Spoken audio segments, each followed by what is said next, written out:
এই নোটিশটি যদি আপনারা বিএলওর কাছ থেকে পেয়ে থাকেন তাহলে কি করবেন, কি কি ডকুমেন্টস হিয়ারিং এর দিন নিয়ে যেতে হবে, এই নিয়ে অনেকেই কনফিউজ রয়েছেন। বেশিরভাগ মানুষেরই নোটিশের কারণ হচ্ছে যে তার নিজের ডকুমেন্টসে বাবার যেই নাম আছে কিংবা স্পেলিং আছে, বাবার নিজের ডকুমেন্টসে সেই নাম বা স্পেলিং এর সঙ্গে মিসম্যাচ হয়েছে।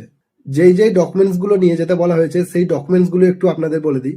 প্রথম ডকুমেন্টসটি হচ্ছে, আপনি যখন এসআইআর এর ফর্ম জমা করেছিলেন তখন যেই ডুপ্লিকেট ফর্মটি আপনাকে দিয়েছিল রিসিভ করে, সেই ফর্মটি আপনাকে সঙ্গে করে নিয়ে যেতে হবে।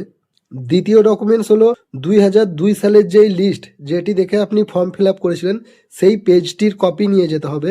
থার্ড ডকুমেন্টস হলো যেই নোটিশটি আপনার নামে এসেছে সেই নোটিশটি সঙ্গে করে নিয়ে যেতে হবে। আর আপনার নিজের Aadhaar card, voter card, birth certificate কিংবা মাধ্যমিকের অ্যাডমিট এবং সার্টিফিকেট। এবং লাস্ট ডকুমেন্ট হলো আপনার পিতার ভোটার এবং আধার কার্ডের অরিজিনাল এবং জেরক্স। এই সমস্ত ডকুমেন্টসগুলি আমাকে নিয়ে যেতে বলা হয়েছে।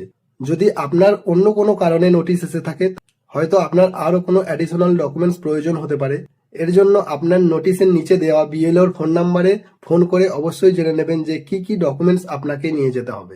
সবশেষে প্রয়োজনীয় ডকুমেন্টসের লিস্টটি আর একবার জানিয়ে দিই। 1 নম্বর ডকুমেন্টস হলো আপনার নামে যেই নোটিশটি এসেছে সেই নোটিশটি নিয়ে যেতে হবে। 2 নম্বর ডকুমেন্টস হলো এসআইআর এর ফর্ম যখন আপনি ফিল আপ করেছিলেন আপনাকে সেই ফর্মের একটি কপি রিসিভ করে দেওয়া হয়েছিল, সেই ফর্মের কপিটি নিয়ে যেতে হবে। 3 নম্বর ডকুমেন্টস হলো 2002 সালের যেই লিস্ট দেখে আপনি ফর্ম ফিল আপ করেছিলেন সেই লিস্টের পেজটি আপনাকে সঙ্গে করে নিয়ে যেতে হবে। 4 নম্বর ডকুমেন্টস হলো আপনার নিজের ভোটার, আধার এবং জন্ম সার্টিফিকেট অথবা মাধ্যমিকের অ্যাডমিট বা সার্টিফিকেট। এবং 5 নম্বর ডকুমেন্টস হলো আপনার পিতার ভোটার এবং আধার কার্ড। এই সবগুলি ডকুমেন্টসের অরিজিনাল এবং জেরক্স সঙ্গে করে নিয়ে যেতে হবে।